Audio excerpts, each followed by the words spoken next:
NC form YouTube channel के सभी दर्शकों को जय श्री राम। दोस्तों, आज का वीडियो आपका केंद्रीय कर एवं केंद्रीय उत्पाद शुल्क कोच्चि की भर्ती से संबंधित है। दोस्तों, यदि आप इस भर्ती से संबंधित पूरी जानकारी चाहते हैं, साथ ही इस भर्ती का फॉर्म आपको किस प्रकार से भरना है यह जानना चाहते हैं, तो वीडियो में अंत तक जरूर बने रहें। सभी जातियों के लिए यह भर्ती निकाली गई है, जिसके लिए अंतिम तिथि की बात करें तो 20 दिसंबर 2024 यहाँ पर रखी गई है। दोस्तों, यदि आप चैनल पर नए हैं या अभी तक आपने चैनल सब्सक्राइब नहीं किया है तो चैनल को सब्सक्राइब कर लें और बेल आइकन कॉल पर सेट कर दें, ताकि जब भी इस चैनल पर कोई भी भर्ती से संबंधित नया वीडियो आए तो उसका नोटिफिकेशन आपको मिल जाए। खेलकूद कोटा के तहत यह भर्ती की जा रही है, यानी कि सिर्फ खिलाड़ी ही इन पदों पर भर्ती के लिए आवेदन कर सकते हैं। जिन आवेदकों के पास खेल का प्रमाण पत्र नहीं है वे आवेदक इन पदों पर भर्ती के पात्र नहीं होंगे। कैंटीन अटेंडेंट, हवलदार, स्टेनोग्राफर तथा कर सहायक के पदों पर यह भर्ती होगी, जिसके लिए पुरुष और महिला कोई भी अपना ऑफलाइन आवेदन भेज सकता है।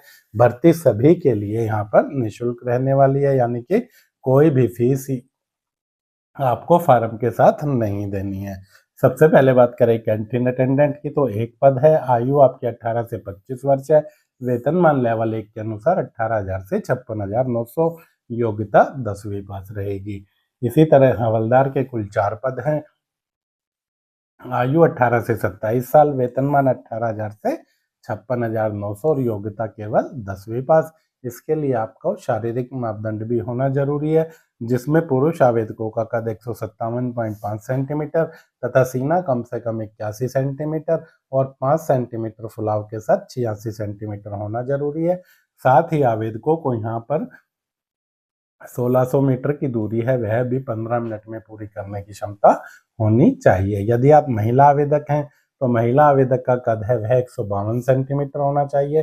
साथ ही वजन कम से कम 48 किलोग्राम भी होना जरूरी है। महिला आवेदकों को 1 किलोमीटर की दूरी 20 मिनट में तय करने की क्षमता होनी जरूरी है। अगला पद है स्टेनोग्राफर ग्रेड 2 का, एक ही पद है। 18 से 27 आपकी आयु रहेगी। वेतनमान लेवल 4 के अनुसार 25,500 से 81,100 रहेगा।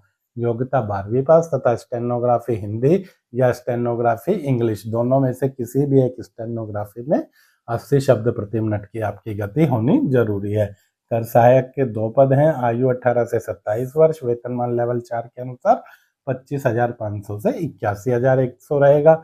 योग्यता कम से कम स्नातक पास हो, साथ ही कंप्यूटर का ज्ञान हो और कंप्यूटर पर आपके 8,000 की डिप्रेशन प्रति घंटा की गति भी होनी जरूरी है। सभी पदों के लिए आयु की गणना 1 दिसंबर 2024 को की जाएगी। आरक्षित वर्ग में आते हैं तो आपको ऊपरी आयु में छूट भी यहाँ पर दी जाएगी।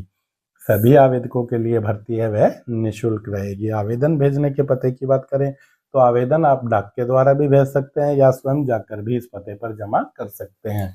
पता रहेगा आपका the additional commissioner within bracket P&V, Office of the Principal Commissioner of Central Tax and Central Excise, Kochi commissionerate, CR building, IS press road, Kochi, pin code 682-018, Kerala. इस पते पर आपका आवेदन है यह 20 दिसंबर 2024 तक पहुंच जाना चाहिए। आवेदन के साथ जो आपको डॉक्यूमेंट लगाने हैं वह सभी आपके सेल्फ अटेस्टेड होने चाहिए, जिनमें आपको 10वीं से आरंभ करते हुए अपने सभी शैक्षिक योग्यताओं के प्रमाण पत्र लगाने हैं। आरक्षित वर्ग में आवेदन कर रहे हैं तो जाति प्रमाण पत्र लगाना है, खेल प्रमाण पत्र लगाना है, आधार कार्ड, पैन कार्ड या वोटर कार्ड में से कोई भी एक आपको आईडी प्रूफ की प्रति लगानी है। यदि आप वर्तमान में कहीं भी सरकारी नौकरी कर रहे हैं तो आपको अपने प्रेजेंट एम्प्लॉयर से एनओसी लेकर भी फॉर्म के साथ में लगानी है। दोस्तों, जिस लिफाफे में आप आवेदन डालकर भेज रहे हैं उस लिफाफे के ऊपर आपको application for meritorious sports person in central tax, central excise and custom department 2024, साथ ही पद का नाम और अपने खेल का नाम भी लिख देना है। फार्म के सभी कॉलम आपको कैपिटल लेटर में भरने हैं। साथ ही फार्म आपको काली स्याही के पेन से भरना है, यानी कि ब्लैक इंक वाला पेन आपको यूज करना है। आवेदक किसी भी खेल का खिलाड़ी हो सकता है, किंतु उसने खेल योग्यता है वह 2020 से 2024 के बीच में प्राप्त की हुई है तो ही वह आवेदन का पात्र होगा। यदि 2020 से पहले का खेल सर्टिफिकेट है तो वह आवेदक इन पदों पर भर्ती के लिए आवेदन का पात्र नहीं होगा।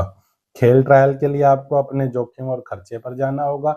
सभी आवेदकों को यहाँ पर खेल ट्रायल के लिए कॉल लेटर नहीं आएगा, सिर्फ मेरिट के बेस पर आवेदकों को यहाँ पर बुलाया जाएगा। भर्ती का विज्ञापन यदि आप देखना चाहें तो 30 नवंबर का रोजगार समाचार आप इसके लिए देख सकते हैं। रोजगार समाचार आप हमारे टेलीग्राम चैनल सिंगल प्रकाशन से भी डाउनलोड कर सकते हैं। टेलीग्राम चैनल से जुड़ने का लिंक इस वीडियो के डिस्क्रिप्शन में दे दिया है। किसी भी भर्ती का ऑफलाइन आवेदन पत्र आप vacancyform.com से डाउनलोड कर सकते हैं और प्रिंट निकाल कर भरकर भेज सकते हैं। फार्म की बात करें तो यह इस भर्ती का फार्म है। सबसे पहले यहाँ पर आपको अपना एक पासपोर्ट आकार का फोटो चिपकाना है और फोटो आपको गजेटेड ऑफिसर यानी राजपत्रित अधिकारी से सत्यापित कराना है। किसी भी सरकारी स्कूल से करा सकते हैं, प्रिंसिपल से, हेडमास्टर से, सरकारी स्कूल के लेक्चरर से या अन्य किसी भी राजपत्रित अधिकारी से आप इसे सत्यापित करा सकते हैं। जिस भी पद के लिए आप आवेदन कर रहे हैं उसी पद के बॉक्स में आपको टिक करना है। सिर्फ एक ही बॉक्स पर आपको टिक करना है जिसमें आप आवेदन कर रहे हैं। साथ ही आपको अपने खेल का नाम भी यहाँ पर लिख देना है। इसके बाद आपको अपनी पर्सनल डिटेल डालनी है। सबसे पहले आपको अपना नाम डालना है, आपका जो भी नाम है, first name, middle name, last name, इस तरह से आपको डालना होगा। फादर्स नेम में आपको अपने पिता का नाम डालना होगा। पुरुष आवेदकों को जेंडर में मेल लिखना है, महिला आवेदकों को फीमेल लिखना है। परमानेंट रेजिडेंशियल एड्रेस में आपको अपने स्थायी निवास का पता डालना है। एड्रेस ऑफ कम्युनिकेशन में आपको अपने संचार का पता, यदि दोनों पते आपके एक जैसे हैं तो दोनों में आप एक ही पता डाल सकते हैं।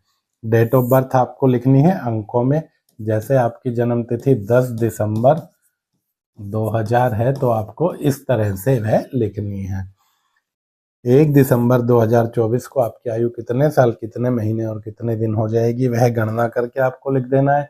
अगले कॉलम में आपको अपनी category SC, ST, OBC, journal जो भी है वह लिख देनी है। यदि जर्नल के अलावा अन्य कोई भी जाति से आप संबंधित हैं तो जाति प्रमाण पत्र की प्रति आपको फॉर्म के साथ लगा देनी है।